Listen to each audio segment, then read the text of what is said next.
Okay, chapter 28 is about environmental protection. Why would we be talking about environmental issues in an economics class? The reality is it all comes down to opportunity cost.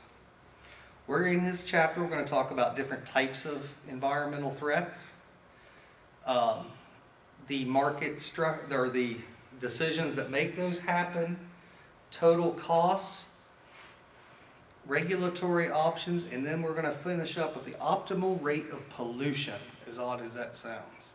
So let's get started. When we talk about air pollution, we're talking about three different things. First one is acid rain. Acid rain is caused by sulfur dioxide. Number one culprit here is coal-burning power plants that release it. Lots of damage due to acid rain. Number two is smog. Smog is fog and smoke. The principal attributor to this is automobile exhaust. And third is the greenhouse effect, which we see on TV all the time now. That's air pollution. Water pollution. Two types of water pollution. The first one is called organic. By organic, they're talking about fecal matter. This, we think of that as being kind of funny, but if we look down south where there's huge agricultural settlements, where you have huge chicken farms, cattle farms, things of that nature, where do you think all that goes when it rains? It goes into those rivers. Those rivers are choked by vegetation due to that very high fertility rate. Second type of water pollution is that of thermal pollution. Thermal pollution is when you raise or lower the temperature of a waterway significantly. One of the great examples of that would be the outflows from your power plants. They release that heated water, changes the water temperature significantly.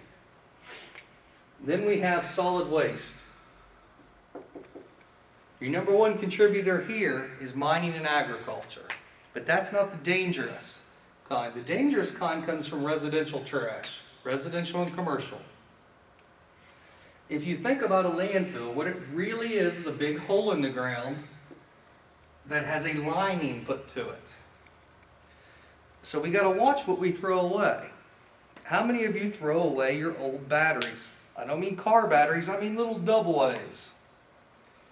This is a very dangerous thing, because if we eat through that lining that's in the landfill, our water table lays right down here. So you got to be very careful of that. Also, the fact that this doesn't go away. The reality is they just bury this eventually. Our trash today breaks down very slowly. And think about how much trash we produce. Think about the tons of trash produced by New York City. I mean, this is a huge, huge amount of garbage. Now, these three come together to have economic impacts. The key here, as an economist, is you've got to be able to assign prices to this stuff. We have actual costs. Acid rain causes these damage. This damage to paint on cars, stone buildings, forests, streams, all that. There's actual monetary damages done there. But there's also intangible costs. How much is a sunset worth? How much is a beach worth? We have to be able to assign dollar figures to these, and that can be a very difficult thing. We have to look not only at the tangible, but the intangible as well. What are those benefits, those sentimental values? Because the reality is, we could clean up 95% of the environment, what we've currently done, what we're doing in the future. 95% cleanup. Why don't we? Price. If we want to clean that up, we have to be willing to give up other things. If we devote our energy to cleaning that up, we're going to have to pay higher price in electricity, in our automobiles, things of that nature. We have to be willing to pay that price.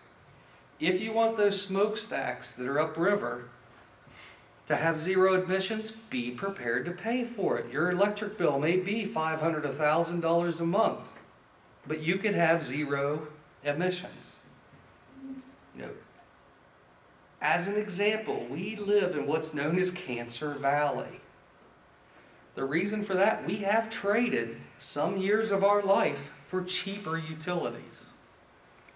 Make no mistake about it, we made that choice in the way we pay our bills. So we're going to talk about some incentives that are out there now. Two big incentives. We talked about in the very first chapter what the production decision and the efficiency decision were. The production decision is how much to produce. We do that based on where MR equals MC. Where MR equals MC. That's always the profit maximizing rule. What was the how to produce? Do you remember the answer to that one? The how to produce came down to the cheapest way possible. Well, that's your efficiency decision. How can you do it the cheapest way possible? As you recall, what's the cheapest way for DuPont to get rid of their waste? It's to dump them in the river. That is the incentive if we look at what we're there to maximize. What are consumers around to maximize? They're to maximize utility. What are companies to maximize? They're to maximize profit. Neither of those take into account the environment. But we've talked about it before. There was a third member here. Beyond companies and people, we had government. What was government's role? To promote general welfare, maximize general welfare. And this is one of the areas they do it. This is one of the areas that they do that. It is the government's responsibility to try to curb some of this. If the market is left to itself here, there will be a market failure. Optimal outcomes will not happen. And there's a very simple reason for that. When we look at environmental costs, they can be broken into three groups. There are social, there are private, and there are external. Okay? Social costs are the full opportunity costs of an activity. Private costs are those costs borne by the producer or seller. And external costs are those borne by a third party. We call these externalities. We called those externalities before. Anytime social costs are greater than private costs, there's an external cost that's present. When there's an external cost present, that ratio they're using where MR equals MC is not right. Because this MC comes from their private costs. This is entirely coming from the private.